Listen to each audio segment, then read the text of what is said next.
مرحبا دور پنجاب نو زبا د عیش دانې جاسوسان دي مرګ په پنجاب مرګ په سیم منیر مرګ په اشرفي مرګ په شهباز شریف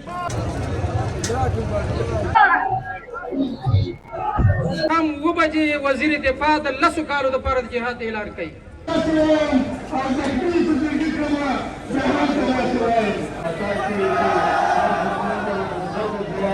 د کونړ ولسونه یو ځل بیا په جوش د ښار واټونو ته راوتلي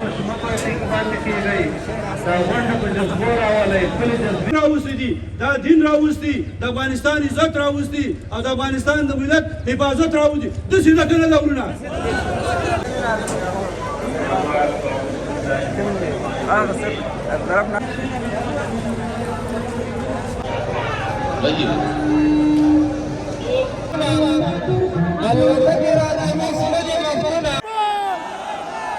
زه تر دې پورې اماده یم چې واسکټونه را په غاړه کې ولاړ شم پاکستان کې یو غټه چاودنه وه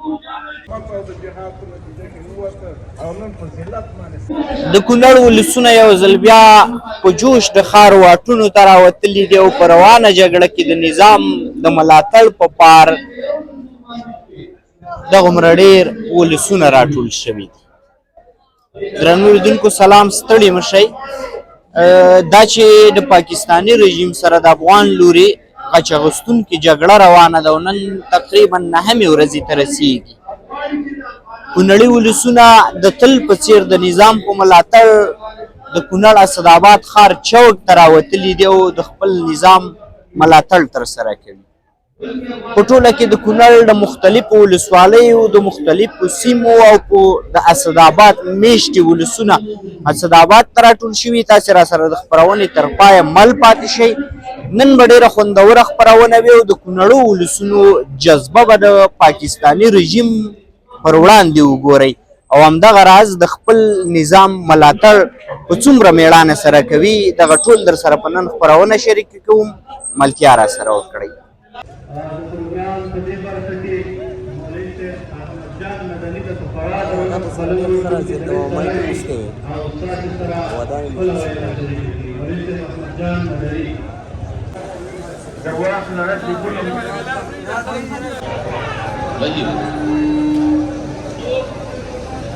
لکه څنګه چې جناب مولوي صاحب تیاری ونیسئ ټوپک دی توپ دی تیاره ده او دا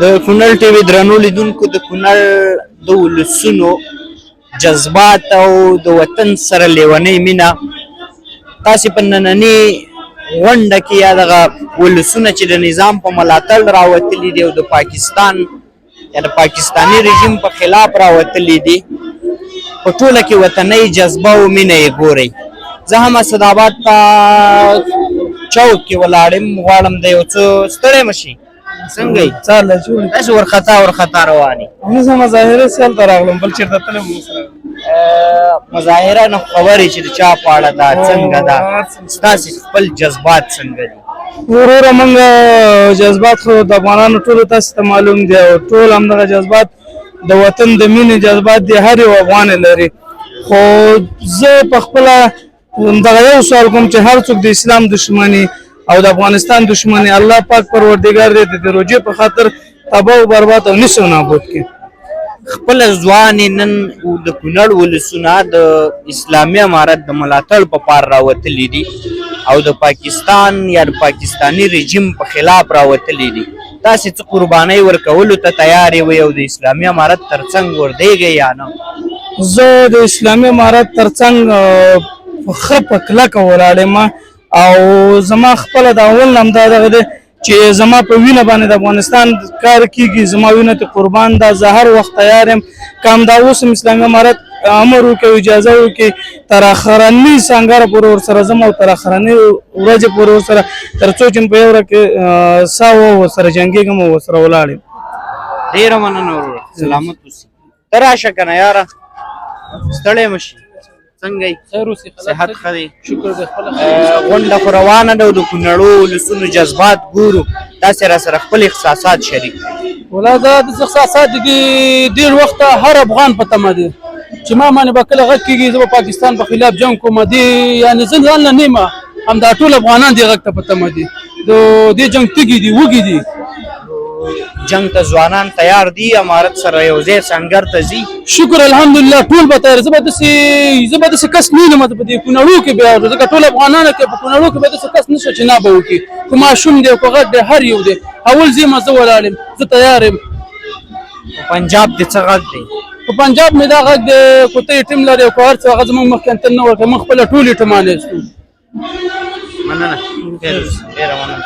درنو لیدونکو، ګڼ شمېر ځوانان مې لا هم تر څنګ ولاړ دي او قاري صاحب ته راشه. قاري صاحب ستړی مه شي، صحت ښه دی؟ د ولسونو جذبات خو مو وکتل، تاسې را سره خپل احساسات شریک کړئ. زمونږ هم احساسات، زمونږ انشاءالله جذبات کلک اسلامي امارت سره انشاءالله مونږ ولاړ یو او د پاکستان د مرتد فوجیانو انشاءالله مونږ کلک هغوی سره د هغوی په مقابل باندې ولاړ یو انشاءالله.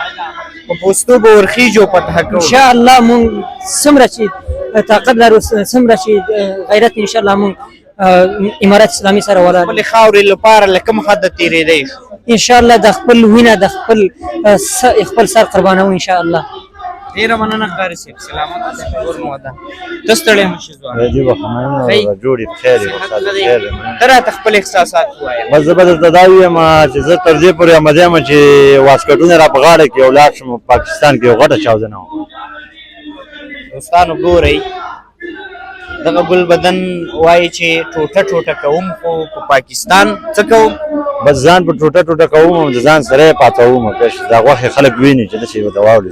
ولې موږ پاکستان ته دومره په قار یو؟ ولې خو دغه علت یې دغه چې دغه تیاره راځي او زموږ په خاوره باندې بمبار کوي. واړه واړه ماشومان یې راته شهیدان کړل. هر افغان غواړي چې ځان دغه شان ټوټه ټوټه کړي لکه زه چې غواړم. یعنې دا چې موږ یې کړولي یو، زورولي یو، مجبوره کړي یو. بالکل چې یو سړی مجبوره نه شي داسې یو کار د غاړه نه ږدي، خو یو سړی چې مجبور شي همداسې یو کار د غاړه ږدي چې او د اسلامي امارت څخه مې همدا غوښتنه ده پیل شوه چې همدغه شان سره وجنګېږئ.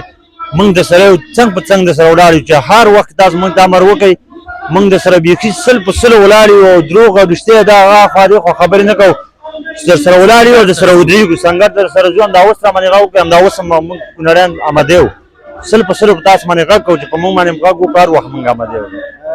زموږ بیا د کوزي پښتونخوا په پښتنو دا غږ دی چې د روپو په بدل کې یو څو کسان کوڅو ته مه راوځئ او د افغانانو پر ضد یا د خپلو ورونو پر ضد مه درېږئ. ستاسې پښتانه په لویه مېړانه په خپل وطن ننګ کوي او دغومره ډېر راټولېږي. دا د روپو په بدل نه دي راټول شوي، دا د خپل وطن سره د لیونۍ مینې په خاطر راټول شوي. نو په تاسې مو هم غږ دا دی چې د روپو په بدل د پاکستاني رژیم تر څنګ مه وردېږئ. دغه یو څو روپۍ مه سود کوئ، خپل پښتون وطن سود کړئ. نور څوک شته چې خبرې وکړي؟ راځه، ستړی مه شي. خیر راغلی. ښه صحت ښه دی. ته به را سره خپل احساسات شریک. بس د پاکستاني رژیم په خلاف دا تاسو د کونړ ټول ولسونه یې نه، ټول ځوانان یې نه، ټول ځوانان دغه په خلاف دي او ټول ځوانان دې ته مدد چې فدایان وکړي د پاکستاني رژیم په خلاف. او انشاءالله د کونړ ټول ولسونه، ټول افغانستان ولسونه دې ته مدد چې پاکستاني رژیم په خلاف ودرېږي او هر رقم قربانۍ ته ضرورت چې موږ مدد د افغانستان ولسونه دا قرباني ورکړو. او بیا خو په یوه ناره ووایئ چې لوی افغانستان، لوی افغانستان زنده باد. ډېره مننه. دوستانو تر پایه را سره مل پاتې شئ، د غونډې نورو برخو ته هم ورګرځو. افغاني پاکستان د ختمېدو والا دی انشاءالله. ټول ولس خپل ولس مخالف دی او ټول ولسو ته راپارېدلی دی. دا اخري وخت ارسا تړون چې چا به ورته سترګې نه شولې پورته کولی، نن د افغانستان ولس د وجې نه هغه تس نس دی او ګډې وړې دي. څلور حملې په افغانستان وکړلې، زموږ او ستاسو پلانونه او نیکونه راپورته شو. بهترینه جګړه، مشهوره جګړه د میوند جګړه ده.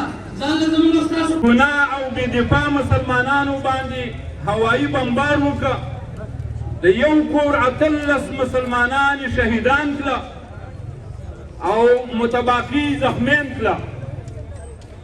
زه په دې رابطه باندې د اسلامي امارت نه مننه کوم د دې کونړ د ټولو ولسونو په نمایندګۍ باندې چې اسلامي امارت د خپلو مادونانو، د خپلو افرادو او د خپلو ماتحتو مؤمنانو مسلمانانو د غچ اخیستلو په خاطر باندې خپل ځان قربانۍ ته پیش کړه او د هغې بېګناه مظلومو مسلمانانو انتقام یې واخیسته.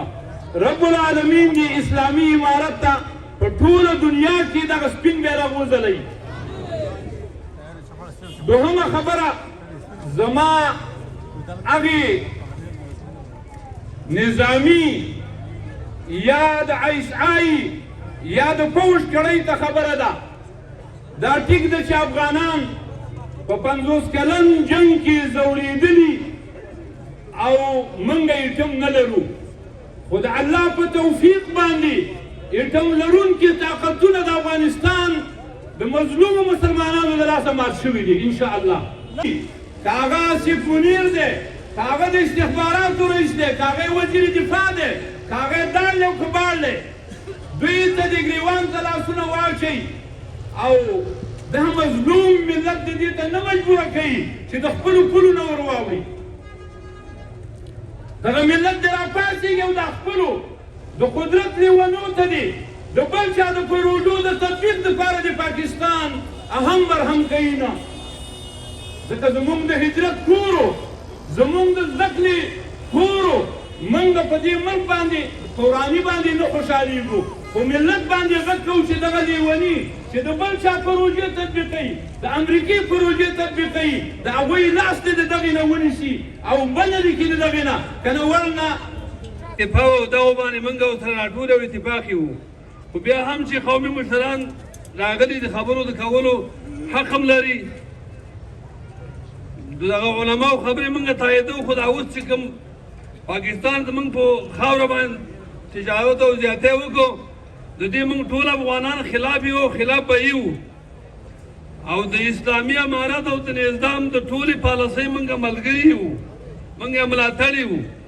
مشرانو کشرانو د پاکستان حکومت دا تجربه نه اخلي د تیر د شوروي طاقت نه، دا تجربه نه اخلي د ناټو د 50 هیوادونو نه چې هغوی باندې څه وشو او څه پرې څه رقم وواته. دا افغانان دي، افغانان دا افغانان دي، دا هغه افغانان دي چې پښتون را مخکې شوی دی صوبه سرحد، که نه دا به په پنجاب ودرېږي، په پنجاب هېڅوک به دې مخه ونه نیسي. زما غږ په صوبه سرحد د بلوچستان نه نیولې د چتراله پورې په قومونو دی. ای د پاکستان قومه، ای د پاکستان مولیانو، ای مسلمانانو، واورئ د وچو د کبله لامده سوځي، لامده د اختر نه وروسته د دې وخته پورې زموږ ستاسو د قومونو مولد شو. وګورئ په خپلو منځونو کې د مامان انګریزي مولا فتوه راکړې چې په افغانستان باندې جهاد دی، ته د الله په کلمه او د الله په قرآن باندې جهاد کې ته ځان سره سوچ وکړه، سوچ فکر وکړه، وخت یې نږدې شوی دی، کاسر یې ډکه شوې ده، الله دې زما په لاس باندې مردار کړه. تپوسو که چا چې پروژه درکړې ده ته ولې وتښتېدې؟ 250 ملکونه ستا په شمولو سره وو، دغه پروژه پرېښوده او د دې غیر ملت په لاسونو باندې الله رب العالمین یو تاریخي ماتې ورکړله. یو دویم عنقریب ده چې د دې جلسې نه وروسته به ماښام 7 بجې وزیر دفاع د 10 کالو دپاره د جهاد اعلان کوي. خو زما پې غږ دا ده چې دا خلک دومره د ټینګې نه دي، د هغو نه وخت مه ورکوه. دا هغه ملت دی او دا هغه شاه شجاع د دین د قرآن او د حدیثو په ایمان مضبوط ملت دی چې په دغه پنځمه او یا شپږمه په هفته کې ستا ولیدل چې پنجاب په لړزان دی. درېیمه خبره د ولس غوښتنه ټولو وکړلې، خو زموږ د ولس غوښتنه دا ده چې د وزیر دفاع ته ویو چې د دفاعي حالاتو نه وځه په تعرضي حالاتو باندې اعلان وکړه، ولس کې تر شا ولاړلې. او د امیر المؤمنین نه د ټولو ولسونو د کونړ غوښتنه دا ده چې کله د تعرضي عملیاتو دپاره اعلان وشي د ټول افغانستان ملت غیوره دی، خو د کونړ ملت د خپل اسلامي امارت د مخکې د بیرغ د وړو خواست لري چې په اول قدم کې په خط اول کې د کونړ په ولس باندې غږ وکړه او هم تر پنجاب به انشاءالله رسیږو. وما علینا الا البلاغ. او د قوت نمونه د همدې ځای نه دې واخلي. بسم الله الرحمن الرحیم. اوله خبره خو دا ده چې پاکستان 50 کاله کېږي چې په مستقیم او غیر مستقیم شکل باندې په افغانانو باندې ظلم او زیاتی کوي او کړی. دویم چې کله موږ پاکستان یا پنجاب یادو، شخصا موږ د هغې نظامیان یادو، هغه نظامیان چې په افغانانو تیری او تجاوز کوي. نور پاکستان زموږ وروڼه دي او زموږ خلک دي، مسلمانان دي، خو دغه خلکو سره زموږ کار دی.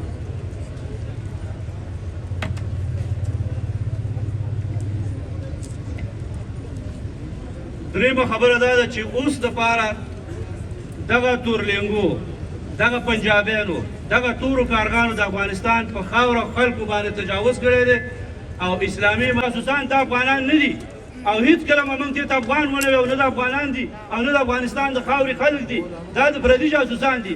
مرګ په پنجاب، مرګ په اسم منیر، مرګ په اشرفي، مرګ په شهباز شریف، مرګ د هغې په خارجي او داخلي کالیزټو.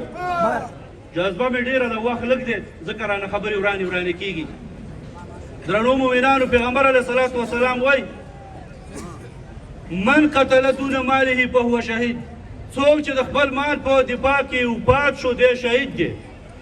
هغه طالبان مجاهدین چې په دې څو ورځو کې د خپل ځان او د ملت او د وطن نه دفاع کړې ده، چند کسان شهیدان شوي دي، دا شهیدان دي او دغه پنجابیان مردار دي او مردار به. ځکه الله کریم وایي من یعتدی علیکم فاعتدوا علیه.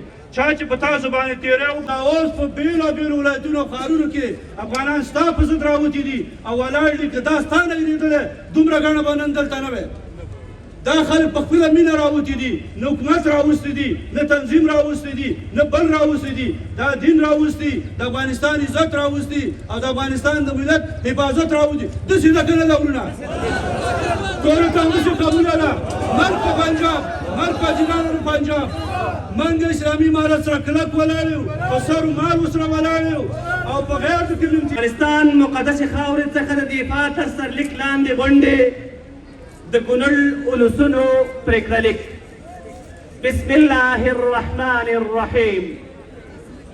د کونړ ولسي غونډې ټولو درنو ګډونوالو، السلام علیکم ورحمة الله وبرکاته.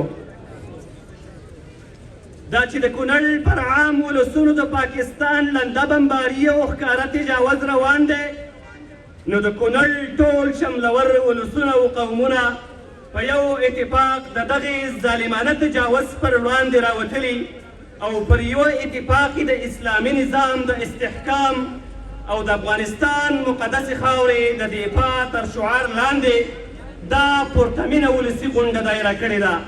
په دې غونډه کې د کونړ ټولو قومونو په استازولۍ مخورو مشرانو خبرې وکړې او ژمنه یې وکړه چې هېڅکله به د دې ظلمونو پر وړاندې چوپ پاتې نه شي او د سرونو پر بیه به د خپلې خاورې او نظام دفاع وکړي. ټولو قومي مشرانو په ګډه د یادې غونډې پرېکړه لیک په لاندې مادو سره صادر کړل. لومړی ماده: د کونړ ټول غیورو ولسونه د اسلامي نظام او خپلې خاورې څخه د دفاع لپاره د اسلامي امارات د سرخندونکو اتلو مجاهدینو ترڅنګ ولاړ دي او په دې لاره کې هر ډول قربانۍ ته چمتو دي. دویمه ماده: د کونړ ټول ولسونه پر دې پاکه خاوره د پاکستان ظالمانه تجاوز او بریدونه په کلکو ټکو غندي